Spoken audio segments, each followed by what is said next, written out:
सभी दोस्तों को जय Shri Ram. Class 12 physics chapter 2 lecture 1 electrical potential के बारे में आज हम बात करेंगे। तो दोस्तों शुरू करते हैं। इस वीडियो में मैं आपसे बात करूंगा कुछ पॉइंट्स के बारे में, जैसे कि आप यहाँ देख रहे हैं कि पोटेंशियल डिफरेंस के बारे में बात करेंगे। Then we shall talk about electric potential due to point charge. उसके बाद एक्शियल पॉइंट के डायपोल के एक्शियल पॉइंट पे हम पोटेंशियल की बात करेंगे। उसके बाद uniformly charge thin spherical shell का पोटेंशियल क्या होता है उसके बारे में देखो, कुछ न्यूमेरिकल्स के बारे में डिस्कस करते हैं।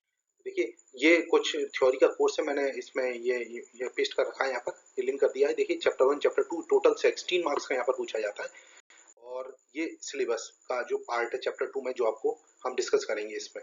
ठीक, अभी देखते हैं पोटेंशियल डिफरेंस के बारे में। Let us discuss about potential difference. Basically simple सी डेफिनेशन है दोस्तों इसकी। पोटेंशियल डिफरेंस क्या होता है? Amount of work done in moving a unit positive charge from one point to another against electrostatic force. Basically ये देखिए, जैसे यहाँ पे देख रहे हैं, यहाँ पर ये जो सोर्स चार्ज है, पॉजिटिव चार्ज रखा हुआ उस पॉइंट बी पर। ठीक, मुझे एक चार्ज लाना है किसी पॉइंट ए से, तो ये पॉइंट ए पर कोई पॉजिटिव टेस्ट चार्ज रखा हुआ, उसको मैं अगर ए से बी पॉइंट पर लाता हूँ, तो जितना भी वर्क डन किया जाएगा इलेक्ट्रोस्टैटिक फोर्स के अगेंस्ट, उसको हम बोलते हैं पोटेंशियल डिफरेंस। ओके, तो वर्क डन पर unit charge is nothing but the potential difference. तो वी बी ए का मतलब है potential difference between B and A, which is also equal to W A B upon Q not. तो this is the basic definition of potential difference. SI unit की अगर हम बात करें तो इसकी वोल्ट होती है unit. Basically it has been named after the Italian scientist Alessandro Volta. तो 1 volt is equal to 1 joule upon 1 coulomb. तो 1 वोल्ट जो होता है बेसिकली वो 1 जूल पर कूलम होता है। ठीक है, तो the potential difference between two points in an electric field is said to be 1 volt if 1 joule of work has been done in moving a positive charge of 1 coulomb from one point to another against the electrostatic force. So this is the basic definition of electrostatic force. अब इसमें कुछ points हैं जो आपको ध्यान रखने चाहिए दोस्तों। पहला पॉइंट दोस्तों ये है कि ये जो वर्क डन होता है वो बेसिकली पाथ पे डिपेंड नहीं करता। जैसे आप देख रहे हैं ए और बी पॉइंट के बीच में ये जो दो आपके मैंने जो पॉइंट दिखाए, इनके बीच में 3 पाथ दिखाए गए हैं। ठीक है, ये W1 W2 और W3। तो ये W1 से W2 से या फिर W3 ये वर्क डन है, ये सेम होते हैं basically, and that is equal to Q into delta B। तो same work done because electric field is a conservative field. तो बेसिकली हमें ये ध्यान रखें, जो इलेक्ट्रोस्टैटिक फील्ड जो होती है दोस्तों वो एक आपकी कंजर्वेटिव फील्ड होती है। जैसे ये देख सकते हैं यहाँ पर, ये आप देखिए ए से बी तक जाने के कई रास्ते हैं, रैंडम पाथ से किसी से भी जा सकते हैं। तो यहाँ पर जो कंजर्वेटिव फील्ड होने की वजह से वर्क डन जो है पाथ पर डिपेंड करता है। नेक्स्ट देखते हैं इलेक्ट्रिक पोटेंशियल। अब देखिए पोटेंशियल डिफरेंस मैंने आपको बताया था, इलेक्ट्रिक पोटेंशियल में और पोटेंशियल डिफरेंस में क्या फर्क है कि वहां पर जो दो पॉइंट्स हैं उसमें से एक पॉइंट को हम इन्फिनिटी पर ले जाते हैं। हम अगर दो पॉइंट में से अगर एक पॉइंट को इन्फिनिटी पर ले जाएंगे तो बेसिकली इन्फिनिटी पर पोटेंशियल जीरो होता है। तो व्हाट इज सोर्स चार्ज जैसे यहाँ पर प्लस क्यू रखा हुआ है इस पॉइंट पे, और ये जो ए पॉइंट था वो अब हमने इन्फिनिटी पे प्लेस कर दिया है। ठीक है, तो इन्फिनिटी से उस पॉइंट बी तक लाने में जितना भी वर्क डन होगा वो आपका पोटेंशियल हो जाएगा उस पॉइंट पर। तो V is equal to VBA, जैसे हमने फॉर्मूला देखा, which is also equal to VB minus V infinity because now A is placed at infinity। तो आप फाइनली कह सकते हैं VB माइनस जीरो, क्योंकि इन्फिनिटी पे पोटेंशियल जीरो है। तो finally V is nothing but VB। तो VB मतलब पॉइंट B का जो पोटेंशियल होगा बेसिकली वर्क डन पर यूनिट टेस्ट चार्ज। तो इस तरीके से हम इसको इलेक्ट्रिकल पोटेंशियल को डिफाइन करते हैं। ओके, तो कुछ पॉइंट्स हैं जो हमें ध्यान रखने चाहिए। पहला पॉइंट है कि potential at infinity zero. Second point SI unit मैंने आपको बता दी वोल्ट्स होती है और स्केलर क्वांटिटी है। तो दोस्तों ये जो आपको ध्यान रखना है, ये बेसिकली जो आपका पोटेंशियल है, इलेक्ट्रिकल पोटेंशियल है, स्केलर क्वांटिटी है, जबकि आपकी इलेक्ट्रिक फील्ड जो होती है वेक्टर क्वांटिटी होती है। तो यहाँ पर ये दो चीजों में आपको डिफरेंस समझना चाहिए। तो ये फॉर्मूला मैंने आपको बता ही दिया, VB minus VA is equal to WAB upon Q naught. तो ये यूनिट पॉजिटिव चार्ज के रेस्पेक्ट में वर्क डन हमने दिखाया है। नेक्स्ट देखते हैं electric potential due to point charge. अब देखिए इलेक्ट्रिक पोटेंशियल ये स्फेरिकली सिमेट्रिक होता है दोस्तों। इसका मतलब ये है कि इलेक्ट्रिक ये एक पॉइंट से मैं ले लेता हूँ, अगर इसमें एक रेडियस आर का एक सर्किल खींच दूं तो किसी भी पॉइंट पर पोटेंशियल सेम होगा। तो कहने का मतलब ये है कि electric potential due to point charge is spherically symmetric. Okay, तो ये देखिए सोर्स चार्ज है, पॉजिटिव चार्ज हमने लिया, इससे आर दूरी पे कोई पॉइंट पी है। ओके, तो यहाँ पर जो पोटेंशियल आएगा that is 1/4 pi epsilon not Q upon R, which is scalar quantity, it has no direction. आपको केवल यहाँ पे इसका साइन रखना होता है, means either it is positive negative और it could be zero also.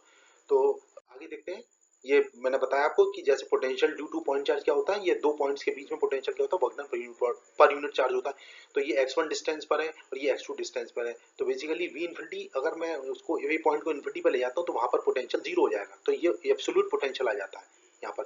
तो V पॉइंट का एब्सोल्यूट पोटेंशियल आ जाएगा, दूसरा पॉइंट इन्फिनिटी पर है। तो ये इंपॉर्टेंट चीज यहाँ पर।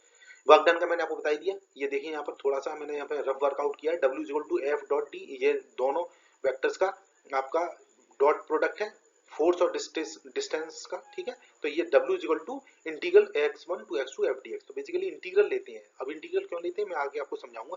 फिलहाल अभी इसमें आपको क्या ध्यान रखना है कि फोर्स जो होता है basically proportional to the 1/x² means distance के इनवर्सली प्रोपोर्शनल, डिस्टेंस के स्क्वायर के इनवर्सली प्रोपोर्शनल होता है फोर्स, ठीक है। हमने ये पहले भी देखा था।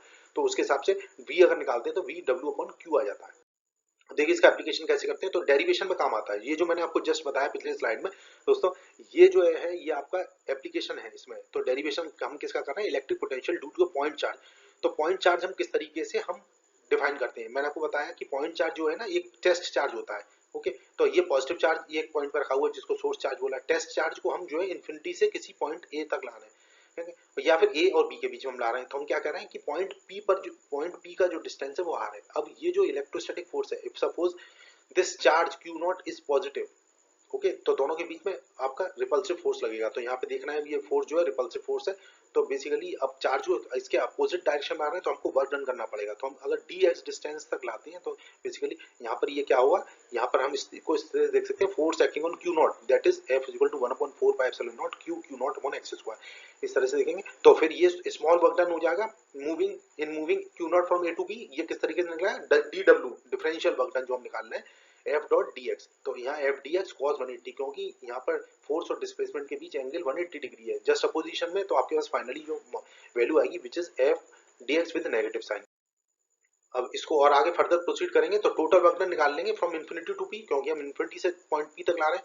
तो उसको इंटीग्रेट कर दीजिए, इंटीग्रल dw करेंगे तो माइनस आ रहा है और f dx है। तो इंटीग्रल किया मैंने इन्फिनिटी से r तक। तो इसको अगर आप सॉल्व करेंगे तो इसमें वैल्यू रख दीजिए जैसे मैंने आपको बताया। जब इसको वैल्यू को सॉल्व करेंगे दोस्तों तो थोड़ा सा वीडियो लंबा ना हो तो इसको मैं थोड़ा सा स्किप कर रहा हूँ, आपको डायरेक्ट रिजल्ट बता रहा हूँ। जब ऐसा करेंगे दो स्टेप में इंटीग्रल करके you are getting 1/4 pi epsilon not Q into Q naught upon r। तो basically this is an expression for the work done. अब हमें पोटेंशियल निकालना है। तो पोटेंशियल क्या हो जाएगा, वर्क डन पर पॉजिटिव चार्ज होता है जैसे आप देख रहे हैं यहाँ पर। तो that is 1/4 pi epsilon not Q upon r।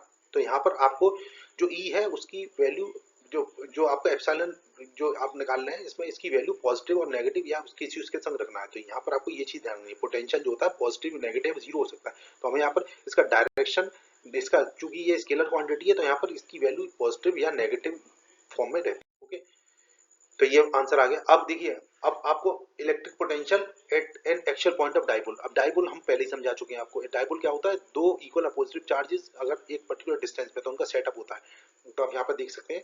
अब जो मैंने आपको अभी रिजल्ट बताया था उसको अप्लाई करना है। यहाँ पर दो चार्जेस का एक सेटअप है, ठीक है। इनका distance 2a minus p minus Q plus Q, तो एक पॉइंट p पर निकालना है जो एक्चुअल डिस्टेंस r पर है जैसा आप यहाँ डायग्राम में देख रहे हैं दोस्तों। इस डायग्राम में आप देख सकते हैं तो v की value 1/4 pi epsilon naught p upon r square minus a square होती है। ये p क्या है आपका डायपोल मूवमेंट है।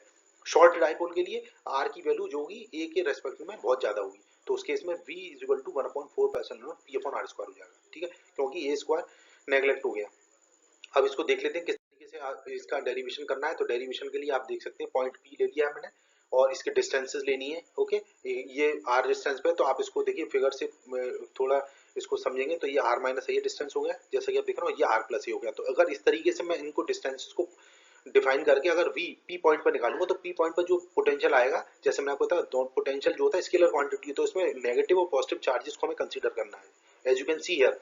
तो यहाँ पर जो पॉजिटिव और नेगेटिव चार्जेस को जब आप यहाँ पर एंटर करेंगे तो फर्स्ट जो चार्ज होगा माइनस क्यू उसके लिए आ जाएगा 1/4 pi epsilon naught minus q upon r plus है, क्योंकि माइनस चार्ज का डिस्टेंस p से r प्लस ही है जबकि दूसरे वाले चार्ज का r माइनस ही है। तो accordingly we are if I am putting the values I am getting vp is equal to q upon 4 pi epsilon naught r plus a minus r minus a upon r minus a into r plus a। तो this is simple.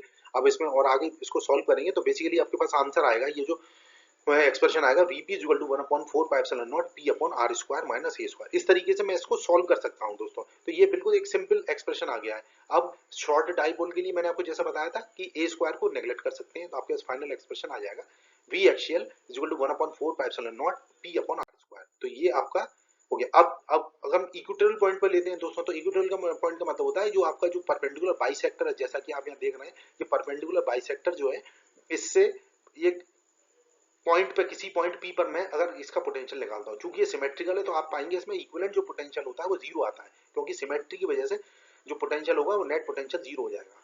क्योंकि ये देख रहे हैं distances same है तो एक symmetry एक तरीके की नेगेटिव पॉजिटिव चार्जेस का सेटअप है। तो इसको डिराइव से करेंगे, लेट अस सी। ये देखिए वीपी जो होगा दोनों चार्जेस की वजह से पोटेंशियल उनका एल्जेब्रिक सम हो जाएगा, तो ये हो जाएगा VP equal to 1/4 pi epsilon naught minus q upon under root are square plus C square. आप यहाँ देख सकते हैं पाइथागोरस थ्योरम की मदद से ये this diagram is explaining how this distance is calculated. तो this is under root are square plus C square. तो इस तरीके से आप इसको जब सॉल्व करेंगे तो नेट जो पोटेंशियल पी होगा पोटेंशियल पॉइंट पी पर वो जीरो आ जाएगा। तो this how we can calculate. अब जनरल पॉइंट पर अगर आपको निकालना है, जनरल पॉइंट का मतलब है ना तो वो एक्सियल पे ना फिर आपका इक्वेटोरियल पॉइंट पे है, तो वो कहीं किसी पॉइंट जनरल पॉइंट पे है। तो ये भी एक इंपॉर्टेंट डेरिवेशन है दोस्तों, तो इस डेरिवेशन को आपको और अच्छे से समझना चाहिए। तो वीपी की value 1/4 pi epsilon naught p cos theta upon r square होती है। ठीक है, अगर एक्सियल पे होगा तो थीटा 0 डिग्री हो जाएगा, और अगर आपका ये इक्वेटोरियल पॉइंट पे होगा तो थीटा की वैल्यू 90 डिग्री हो जाएगी, तो उस केस में 0 आ जाएगा। तो ये आप इसको सॉल्व कैसे करेंगे यहाँ पर देखिए। अच्छा, ये जो एक्सप्रेशन मैंने लिखा है, this expression can be written in vector form also. तो ये वेक्टर फॉर्म का मतलब है ये p cos जो थीटा है वो vector p dot r cap dot, मतलब ये यूनिट वेक्टर है r की डायरेक्शन में। ठीक है, इसकी हम काफी डिस्कशन कर चुके हैं लास्ट, आपका जो लास्ट यूनिट था या लास्ट चैप्टर था उसमें। तो हम यहाँ पर देखिए ये डायग्राम आपके सामने, ये डायग्राम भी सेल्फ एक्सप्लेनेटरी है। ये डाइपोल है, इससे किसी पॉइंट पर, मतलब ये p पर मैं निकालना चाहता हूँ, तो इस पॉइंट p को मैंने इसके मिड पॉइंट से रेड लाइन से ज्वाइन कर दिया, तो थीटा एंगल पर है। ओके, इससे एक परपेंडिकुलर ड्रॉ किया। ये जो ग्रीन लाइन आप देख रहे हैं दोस्तों, ये वाली जो ग्रीन लाइन है, ये आप इस लाइन को अगर मैं इससे ज्वाइन करता हूँ तो ये 90 डिग्री पर है, तो ये वैल्यू जो हो जाएगी r1 माइनस r2 हो जाएगी।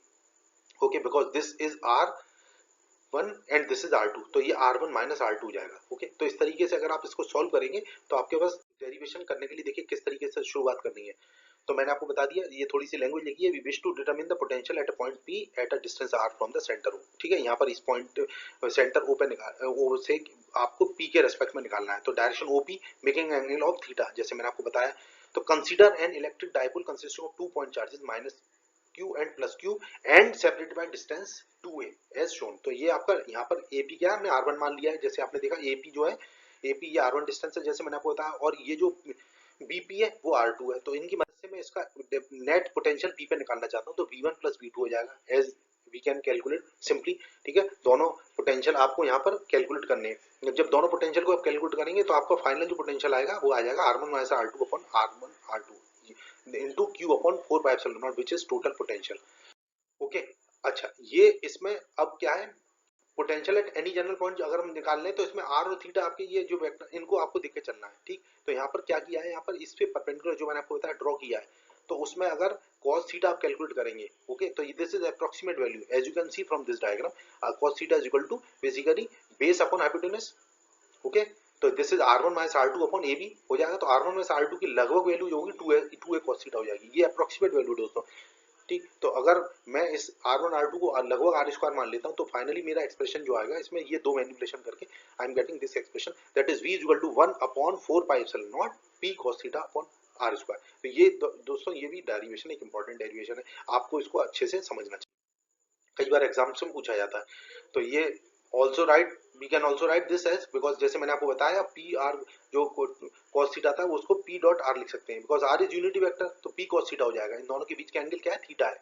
p डाइपोल मूवमेंट और r वेक्टर, ये r वेक्टर तो रेड लाइन के एलोंग है, और p जो है वो ये डाइपोल का एलोंग है। तो p और जो r वेक्टर के बीच में जो एंगल है थीटा है, इसलिए इनका dot product p cos theta हो जाएगा। तो स्पेशल केस में जैसे मैंने आपको पहले बता दिया, ये स्पेशल केस में जो होगा आपका बेसिकली ये आपका वैल्यू हो जाएगा theta is equal to 0 degree या 180 डिग्री, मतलब एक्सियल या फिर आपका इक्वेटोरियल पॉइंट में ये वैल्यूज आपकी कैलकुलेट हो जाएंगी। तो ये आपको मैंने एक्सप्लेन कर दिया कि पोटेंशियल जनरल पॉइंट पे डाइपोल के कैसे कैलकुलेट करते हैं। अब देखिए ये कंपैरिजन बता देता हूँ आपको, पोटेंशियल जो है डाइपोल का और सिंगल चार्ज का क्या होता है। तो basically this is for dipole and this is for single charge. तो पोटेंशियल डाइपोल के केस में number one point is that this V potential depends on angle theta between P and R, जैसे मैंने आपको भी बताया। ठीक है, बट सिंगल चार्ज के केस में ऐसा कुछ नहीं होता।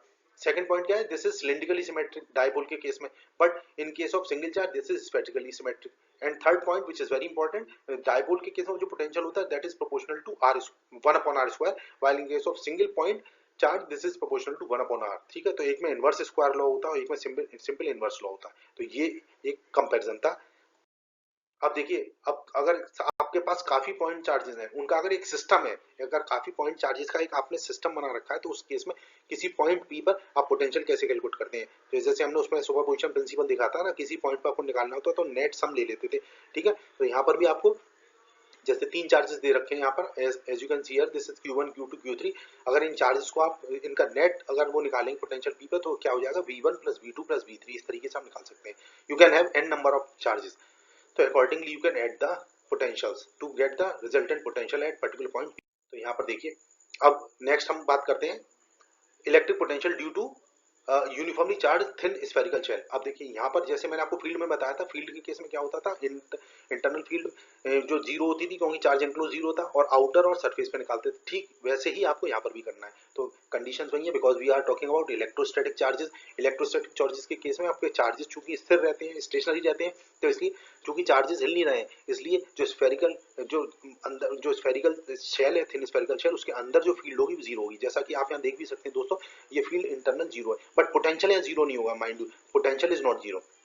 तो मैं आपको दिखाता हूँ इसमें कि यहाँ पर इसका वेरिएशन कैसे होता है पोटेंशियल का डिस्टेंस के रेस्पेक्ट में, और दूसरा ये कैसे कैलकुलेट करना है वो मैं आपको दिखा देता हूँ। तो आउटसाइड मतलब if r is greater than r, then v is basically 1/4 pi epsilon not Q upon r. ठीक, अभी हमने देखा था ये फॉर्मूला लास्ट में ड्राइव भी किया था। सेकंड, सरफेस में अगर निकालना है तो सरफेस में आपको कुछ नहीं करना है, ये इस एक्सप्रेशन में r is equal to r place कर दीजिए। If you are putting r is equal to r, then you are getting basically v is equal to 1/4 pi epsilon naught Q upon r। और inside अगर हमको निकालना है तो उस case में आपका जो सरफेस पे पोटेंशियल होता है वही इनसाइड भी होता है, जबकि फील्ड के केस में ऐसा नहीं था। फील्ड के केस में इनसाइड फील्ड जीरो हुई थी, बिकॉज चार्ज एनक्लोज मतलब इंटरनल चार्ज था वो जीरो था, तो इसलिए गॉस लॉ के अकॉर्डिंग वहां पर फील्ड जीरो थी। अब यहाँ पर अगर इसका डायग्राम ड्रॉ करेंगे तो डायग्राम ये बताएगा इनके बेस पे कि इन स्फीयर के अंदर, स्फेरिकल शेल के अंदर सेंटर से लेकर सरफेस तक जो आपको वो कांस्टेंट होता है, पोटेंशियल कांस्टेंट होता है, जो कि सरफेस के पोटेंशियल के बराबर होता है। तो यहाँ पर देख सकते हैं ये एक स्ट्रेट लाइन जा रही है, देख रहे हैं, और ये सरफेस के बाद आगे जाने पर, बाहर जाने पर ये तेजी से गिर रहा है। ठीक है, तो ये बेसिकली आपका रेक्टेंगुलर हाइपरबोला हो गया। तो इस तरीके से आपका ये वेरिएशन हो गया। अब इसको देखिए, मैंने आपको बताया था ये जो फील्ड अंदर जीरो होती है, पोटेंशियल जीरो नहीं है, क्योंकि पोटेंशियल सरफेस है तो पोटेंशियल का डिफरेंस जीरो होगा, बट पोटेंशियल जीरो नहीं होगा किसी पॉइंट पे। तो ई जो होता है बेसिकली, ये अभी हम आगे डेरिवेशन बताएंगे, तो ई की वैल्यू जो होती है वो नेगेटिव डिफरेंशियल होता है, फर्स्ट ऑर्डर होता है बी का। तो ओके तो E is equal to minus d d r upon v. Okay, तो चूंकि यहाँ पर फील्ड जीरो है तो यहाँ पर d v upon d r is equal to zero, means v constant रहता है। तो ये कारण है उसका। अब देखिए इसका डेरिवेशन कैसे करते हैं। तो जैसे मैंने आपको बताया, एक सिंपल स्फेरिकल शेल का आप यहाँ पर सेटअप ले लीजिए। जब इस सेटअप को आप आगे प्रोसीड करेंगे तो जब P आउटसाइड पॉइंट पे निकालेंगे तो R ग्रेटर देन R पर हम जानते हैं कि we know that electric field outside the shell is as the entire charge is concentrated at the center। जैसे ठीक है, तो सेंटर पे चार्ज कंसंट्रेटेड है तो उसको पॉइंट चार्ज मान सकते हैं दोस्तों। ओके, तो इस तरह के क्वेश्चन को करने के लिए आप इसको पॉइंट चार्ज मान के कर सकते हैं। तो दो चार्जेस के बीच का डिस्टेंस r है, तो आप कैसे निकालते हैं, v equal to 1/4 pi epsilon not Q upon r। Okay, for r greater than r। ठीक, अब दूसरी चीज क्या है, when p is on the surface r equal to r, तो यहाँ पर r equal to capital R रख दी, जो आपका आंसर आ जाएगा। तो ये एक सिंपल सी चीज हो गई, इसमें कोई इंपॉर्टेंट मतलब कोई खास बात नहीं है। ये आपने जो आउटसाइड में निकाला था उसमें r इक्वल टू R रखी। अब थर्ड पॉइंट क्या है, when p inside the shell. Okay, p अंदर है तो उस केस में क्या होगा, electric field at any point inside the shell is zero, as we have already proved this thing. Hence v is constant everywhere inside the shell and equal to v at surface. तो जब हमने surface पे जो potential निकाला है वही होगा अंदर किसी भी पॉइंट पे। तो उसका आंसर हो जाएगा यही, v is equal to 1/4 pi epsilon not Q upon R for all values of r less than small capital R। तो ये इस तरीके से आप इसका डेरिवेशन इसमें दोस्तों कर सकते हैं। अब यहाँ पर ये मैंने आपको बता ही दिया कि फील्ड जीरो होती है, पोटेंशियल जीरो नहीं होता है। ठीक है, तो v कांस्टेंट रहता है अंदर में।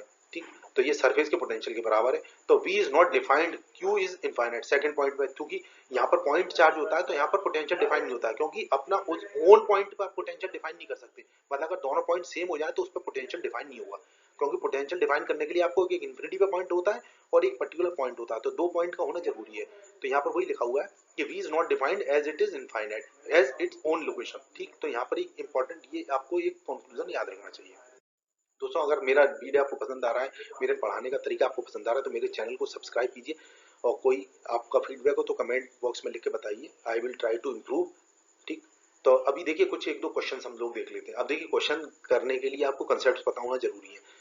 तो यहाँ पर देखिए पहला क्वेश्चन ये है कि two charges 5 × 10⁻⁻8 coulomb and -3 × 10⁻⁻8 coulomb are located 16 centimetre apart.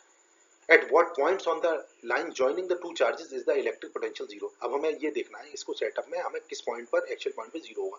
Take the potential at infinity to be zero. Obviously ये तो हमने आपको बताया था कि इन्फिनिटी पे पोटेंशियल जीरो होता है, तो हमने ये इसका डायग्राम बना लिया। ठीक, अब मैंने एक पॉइंट पी इसमें एज्यूम कर लिया दोस्तों, यहाँ पर पॉइंट ले लिया है इन दोनों के बीच में किसी पॉइंट पी पर, एक्चुअल पॉइंट पी पर, जो कि ये वाले पॉजिटिव चार्ज से पी पॉइंट की दूरी पर है। ठीक है, एक्स पॉइंट की दूरी पर है, तो टोटल 16 सेंटीमीटर है, तो 16 सेंटीमीटर को मीटर कन्वर्ट कर लीजिए, 0.16 हो जाएगा, माइनस एक्स कर दीजिए, तो आपका ये इस तरीके का ये सेटअप बन गया। अब x लेस देन जीरो का मतलब लेफ्ट ऑफ ओ, मतलब लेस देन जीरो का मतलब है दोस्तों ये ओ से ओ की अगर लेफ्ट में है तो नेगेटिव में हो गया, मतलब लेस देन, तो the potential of two charges can not add to zero, so x must be positive, क्योंकि अगर इधर जाएंगे आप इस पॉइंट पे, ठीक है, तो इस एक्चुअली पोटेंशियल को जीरो होने के लिए क्या करना चाहिए, मतलब इनका नेट रिजल्टेंट जीरो होने के लिए आपका एक चार्ज पॉजिटिव और एक चार्ज नेगेटिव, तो उन दोनों का नेट पोटेंशियल जीरो तभी आएगा जब एक पॉजिटिव और नेगेटिव, तो x मस्ट बी पॉजिटिव, तो x यहाँ पर होगा, इस पॉइंट पर ही पोटेंशियल जीरो हो सकता है, इसके लेफ्ट में जीरो नहीं होगा। उसका रीजन मैंने आपको बताया, क्योंकि अगर आप इसमें चले जाएंगे इधर इस साइड में x नेगेटिव हो जाएगा तो उन दोनों के charges can not add to zero, ये इसमें इंपॉर्टेंट बात है। तो यहाँ पर देखते हैं एट पॉइंट P अगर आप निकालेंगे तो v1 plus v2 equal to zero आना चाहिए, तो आप निकाल लीजिए P पॉइंट को O की वजह से क्या होगा, O का मतलब ये Q1 की वजह से, तो Q1 अपॉन x हो जाएगा, और Q2 की वजह से हो जाएगा Q2 अपॉन 0.16 माइनस x, तो इनका नेट रिजल्टेंट आप जीरो रख दीजिए।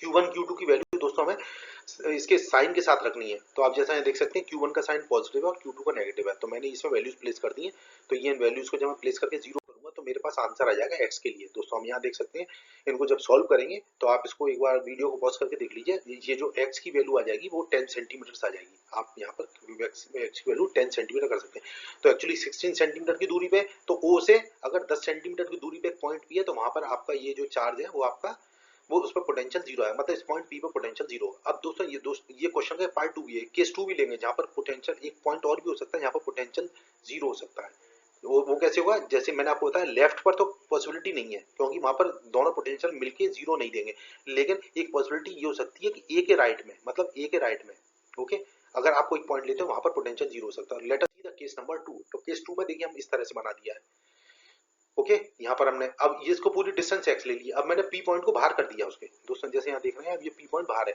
तो यहाँ पर 0.16 ये 16 सेंटीमीटर डिस्टेंस था, तो मैंने उससे और एक्स मतलब ये टोटल डिस्टेंस एक्स ले लिया, तो ये ए से जो पी की जो दूरी है वो एक्स माइनस 0.16 हो गई, मैंने इसको मीटर में कन्वर्ट करके अब इसको फिर मैं इक्वेशन को इसको इस तरीके से लिखूंगा, तो पी पर v1 plus v2 equal to zero होना चाहिए, तो मैंने accordingly q1 upon x minus ये मतलब ये Q2 वाली जो वैल्यू है Q2 upon x minus 0.16 equal to zero करके निकाला, तो again I am getting another value of x which comes out to 40 centimetre. तो कहने का मतलब है v जो पोटेंशियल जो जीरो होगा इस केस में वो दो कंडीशन में होगा, एक तो जो है 10 सेंटीमीटर पर और दूसरा 40 सेंटीमीटर पे, कहां से, जो O की लोकेशन मतलब Q1 के रेस्पेक्ट में, तो on the sides of positive charge. ठीक है, तो ये एक आपका बेसिकली एक इंपॉर्टेंट कंक्लूजन था, तो कि मतलब एक ही सेटअप के लिए आप दो कंडीशंस आप यहाँ पे ड्राइव कर रहे हैं। तो दोस्तों इस तरीके से आप क्वेश्चन करते हैं। तो ये था मेरा आज का लेक्चर दोस्तों, आपको कैसा लगा और आपका फीडबैक कमेंट करके बताइए, और मेरा लेक्चर देखने के लिए आपका बहुत बहुत धन्यवाद। आपका दिन शुभ हो और thank you very much. Good night. जय श्री राम। जय श्री राम।